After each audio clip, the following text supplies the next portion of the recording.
And then when you left and you said to me, Jacqui, you have to let families know that they don't have to give up on their kids, you know? And when your mom and dad dropped you off, it was either you're going to go to prison or you was going to die. And no one wanted to take him. That was the only two options. How could they say something? Sorry.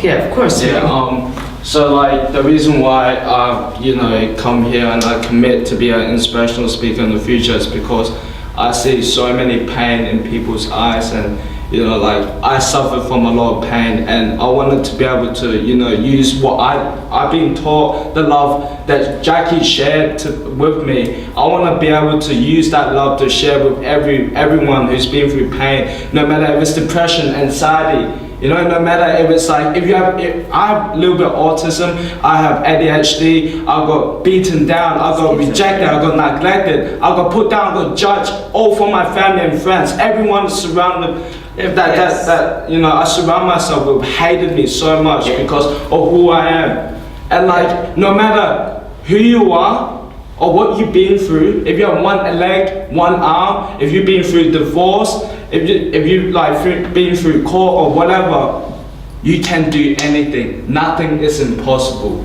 Literally, nothing is impossible. If you have the amount of love for yourself, nothing is impossible. I'm telling you right now, I've been through it, through experience. I know.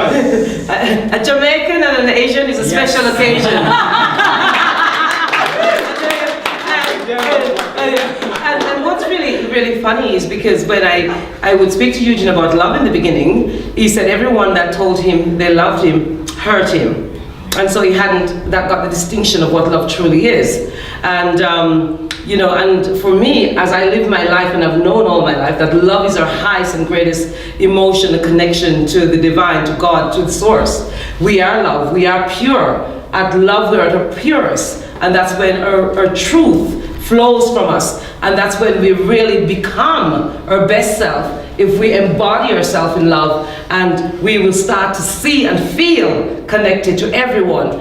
And because I was fearless in my love since I was born, and it didn't matter that all that bad stuff happened to me, what I was left with, when you're broken down enough and hurt and beaten down enough, you lose your ego. You die off. That part is a part of you that died. That part of you that's trying to be somebody and all that. So I made a decision that I'm nothing and I'm nobody, but I was everything and I was everyone.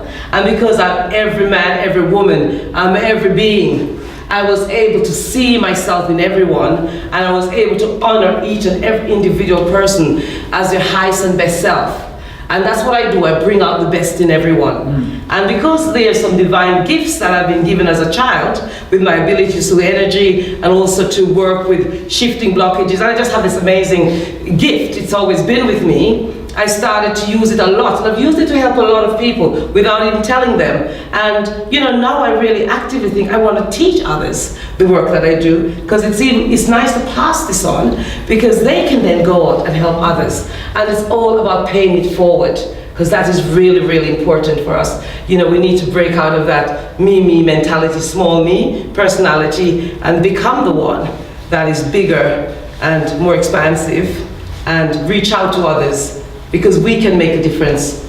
It doesn't matter what it is. If it's a small thing, big thing, we can make the difference. So we're going to take a little break, actually. Is there any questions? And we're going to take a little break, and then we're going to come back and we're going to hear a little bit more of your story, Troy.